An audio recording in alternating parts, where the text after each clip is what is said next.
Episode 176, The Stern No. Ooh, a little word like no can bring up such strong feelings.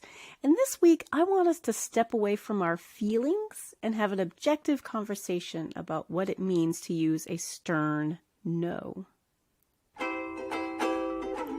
This is the Creating Great Grooming Dogs show. I'm Christina Meyer-Smith. I'm a Master Groomer Behavior Specialist. I'm a certified professional groomer, a certified behavior consultant for canines, an instructor at Whole Pet Grooming Academy, and the owner of Happy Critters in Nashua, New Hampshire.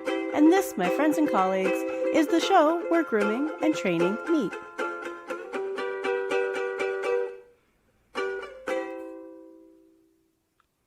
So I want to talk about the stern no. I think that many of us were taught to respond to a dog's behavior problem, a behavior we do not wish to see anymore, by giving a stern no. And what I mean by that, it's usually sort of like a no. And maybe we hold their chin hair or hold their nose or hold their paw and we're just very stern and no. And many of us were taught that way. I was taught that way. Okay, so I'm going to be totally upfront that I have done this an awful lot. Now, it brings about lots of emotions and it's very polarizing, which is kind of strange because you would think, well, it doesn't really hurt the dog, right? On one side, I think we have thoughts like he can't think it's okay. That behavior was unacceptable. We have to do something. It doesn't hurt him. What's the big deal? Why are people so wishy-washy about the word no? Okay, I hear you. I feel for you. And we're going to address all these issues. So that's one side of the debate. Now, the other side of the debate is that, well, it would be mean. It's so negative. Why would we do that? It's such a negative thing to do and we want them to be happy all the time. And I feel for you also. I hear you. Now, here are some things that we might hear also. I think that sometimes people say, well, this is probably what they're using at home.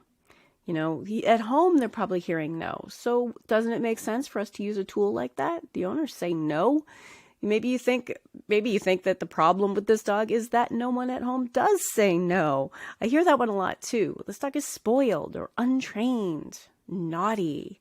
This is often where terms like fur baby and fur mommy get thrown around in a negative way, that this dog just needs to understand no.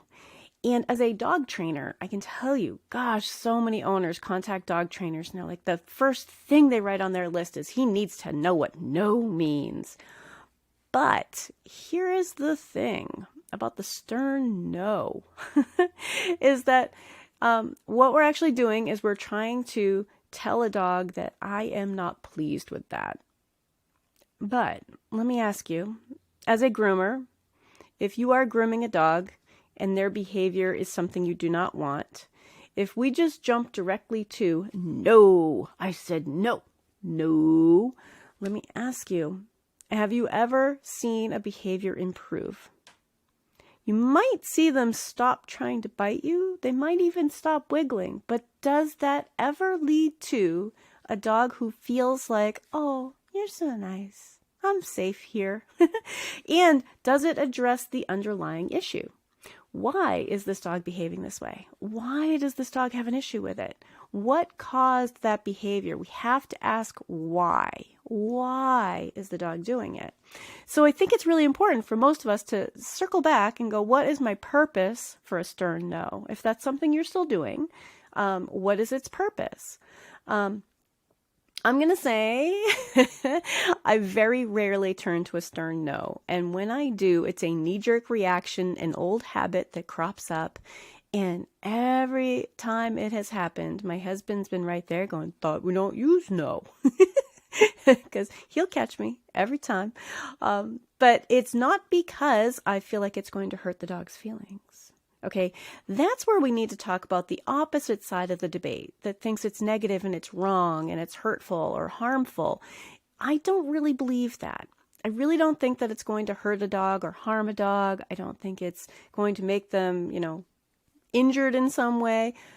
But let's talk about when we see a behavior that we don't want, that we want to disrupt, we want to decrease, right? We have to ask, why is the dog doing it? Why? And in so many cases, and I know I've said it before and I'll say it again, in so many cases, the problem that dogs have with dog grooming is different than the problem they have in other areas of their life. Okay, the problem with dog grooming is that they find it unpleasant, uncomfortable, and or scary. And uncomfortable could be as far as it could hurt. No, non-groomers are out there going, what? Does that mean groomers hurt our dog? What I'm saying is that if a dog is really sore and we are grooming them, they are still sore the whole time, and we're asking them to do an awful lot. Sometimes pain is involved with grooming, and we try to minimize that, and we try to work around it.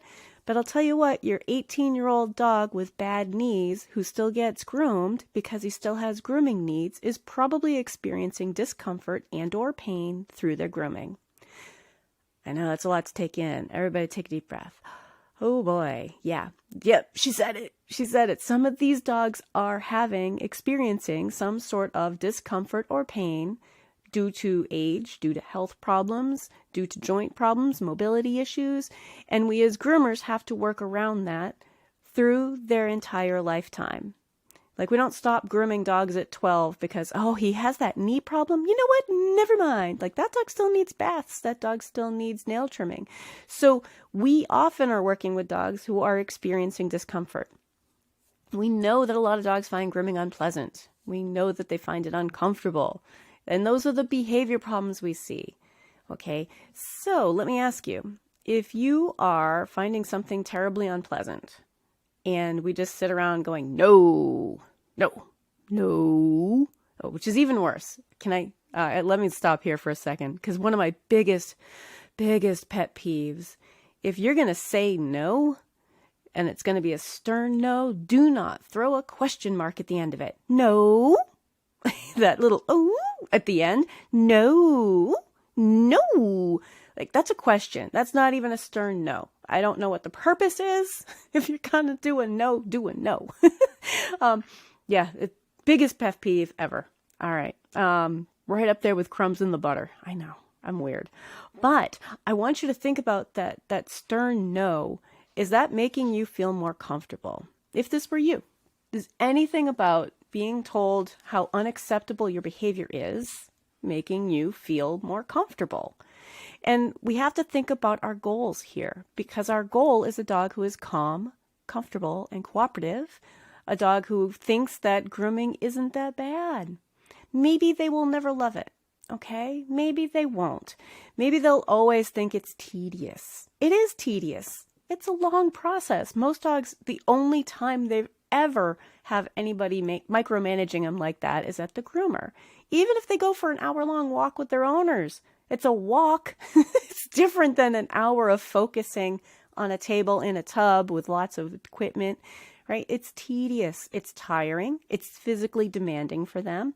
And that stern no kind of backfires on us, okay? I was taught the stern no. I've done it a lot. And I got to say, if we start changing our mindset to how can I help this dog have a better experience? Why is this dog behaving this way? Then we have a much better chance of helping this dog learn to be good, right? That's the goal. Our goal is a dog who learns to be good. Just, I don't want him to bite me, or I don't want him to wiggle, is the dog training equivalent to owners saying, I don't want him to look like a poodle and I don't want him shaved. Well, what kind of haircut do you want? Well, not a poodle. Like, okay, we heard that. Well, I don't want him shaved. Okay, what are we doing with his ears today? You know, we have to ask all these questions to find out what the actual goal is. In dog grooming, we do that by asking what kind of haircut they want, and then start talking about length in various areas and shapes. In dog training, we talk about what is your goal? What exactly do you want this dog to do on the table? Because if we don't, there are so many more options for mischief. There are so many other ways a dog could be doing it wrong. So much like there are so many ways you can give a haircut that owner doesn't like. Well, he's not shaved and he doesn't look like a poodle, so I did it exactly the way you wanted. We know that's not true. So if we want this dog to be calm, comfortable, and cooperative, suddenly the stern no doesn't make as much sense. And not because we're hurting a dog, but because we want them to understand how to behave and we want them to feel comfortable with the process. We want them to feel comfortable with us. How cool is that? So in the next part, we're going to talk a little bit more about what the stern no would do if it works, how it doesn't work sometimes, and that it's misunderstood. If you're enjoying this show, please remember to subscribe or follow, tell all your grooming friends, and if you want to contribute, you can go to creatinggreatgroomingdogs.com and click on the Buy Me a Coffee link and donate. Thank you. So I think the stern no is something that gets used an awful lot. Many of us were taught that way. And that's what I was saying earlier. Many of us were taught that way. But if instead we're trying to focus on the why, I also want you to think about there's, in dog training, the humane hierarchy. And it's sort of a roadmap for when faced with a problem, when faced with a behavior issue that we do not want, that we want to change, the first thing we have to ask ourselves, and it's a roadmap, the first thing we ask ourselves is there a physical reason for this behavior? Is there a physical reason? So I want you to think about, maybe that's the dog with the sore foot that we're asking to stand on his sore foot while we work on the other one. And that's why the behavior is happening. Would the stern no address that? No, because now we have to think about like, oh, wait a minute, that's making you sore. Let me see what I can do to alleviate that. What can I do to help you be physically more comfortable here? And if this is physically painful for me to be doing, how can I find a different way of doing it? Maybe, and I'm going to give you some examples. For some dogs, having somebody hold them in their arms so that their legs can just dangle and we can trim their nails in whatever position that dog wants to be in. For many dogs, that's really helpful. I know some people use the hammocks for that. I've only had limited experience with hammocks, but one dog thought it was great and another one thought it was horrific. So it has to, if we're going to use a tool like that, it has to help the dog feel more comfortable. If using a hammock actually helps the dog feel more comfortable so that their little legs can dangle and they can feel more comfortable while we move around them instead of them moving into positions we need them in, then go for it. Use it. It's all about helping the dog be more calm, comfortable, and cooperative. But if there is a physical reason for this behavior and we just started using no, we could miss that. We could really easily miss that. So first step, check and see if there is a physical reason. And some of those physical reasons could be, and throwing some examples out, it could be a puppy who is teething. You know, their gums are sore and we're working at their face and they're and sometimes they just get a little bit worried about it. They're teething, right? Their gums are sore, their mouth is sore, their face is sore. And sometimes that's the reason why we're seeing the behavior problem that we're seeing. Sometimes we forget about things like teething. Another thing about the physical body, we think about like the elderly dogs, but sometimes it's a dog with bad knee. You know, think about some of these dogs that we have with very twisted front legs, right? Asking them to stand on 3 legs puts a lot more pressure on one of those twisted front legs. Discomfort is often part of why a dog would have a behavior problem, and the stern no does not address that.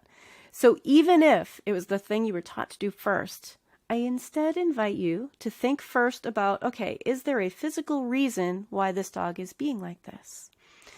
Second thing that we go through with the humane hierarchy is if there's a behavior problem, some behavior that we do not want to have to continue, what can we do to change this environment? Is there something in the environment that we can change? Now, let me give you some examples for that, because instead of going directly to stern no, what if we said, I think what I'm going to do is book this dog for a quieter time of day.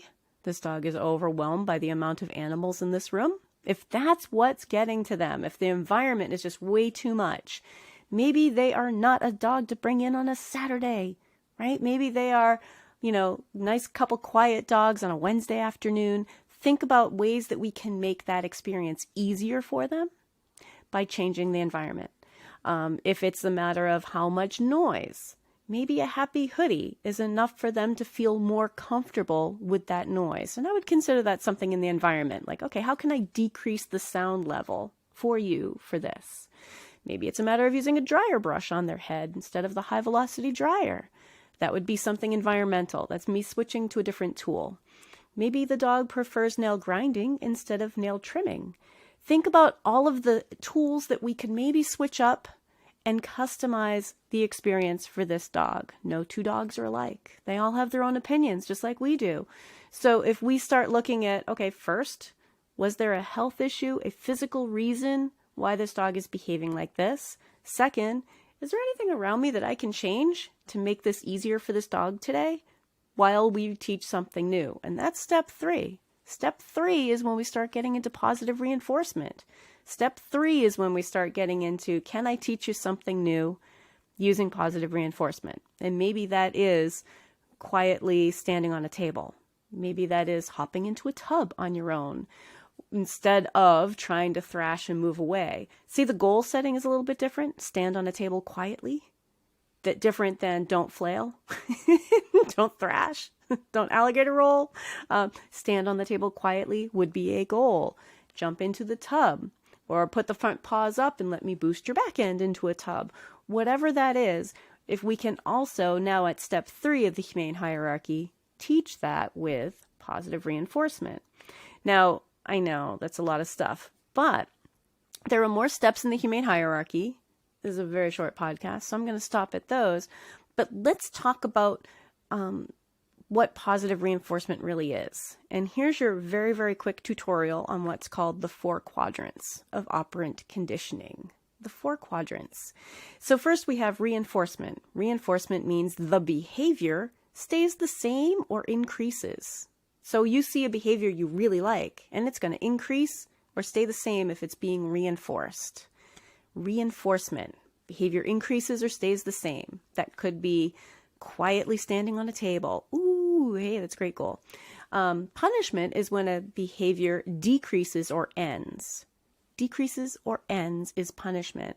It's not about the emotions. It's not about how we feel about it. It's about how the behavior changes. And if it changes at all. If the behavior does not change, you could have just been adding something pleasant or something unpleasant. You could have just changed what you're doing and having no effect on the behavior at all. So what's positive and negative? Positive means something added, like algebra, something added, a plus sign, added, positive. Negative, minus sign, like in algebra, something removed. So often I'm hearing people talk about the stern no as it's negative reinforcement. And it is not. It is not. It is positive punishment if and only if it actually decreases or ends the behavior. I know, that's a little tricky, and it's a short podcast, so we're getting into it really quickly. If you do a stern no, you're adding something. You're adding the no. You've added something. And if the behavior decreases or ends, it was a punishment. Positive, added, punishment, decreased behavior. Okay, it's written up in grooming textbooks incorrectly everywhere. So just so you know, this is exactly what it means. But let me ask you something. If there was a physical problem for this dog, do we really think that that's a good way to decrease that behavior? If we just ignore that physical problem and give that stern no? I don't think so. I don't think so. And it's not about, is it mean? It's about it doesn't really address the issue. The issue is important.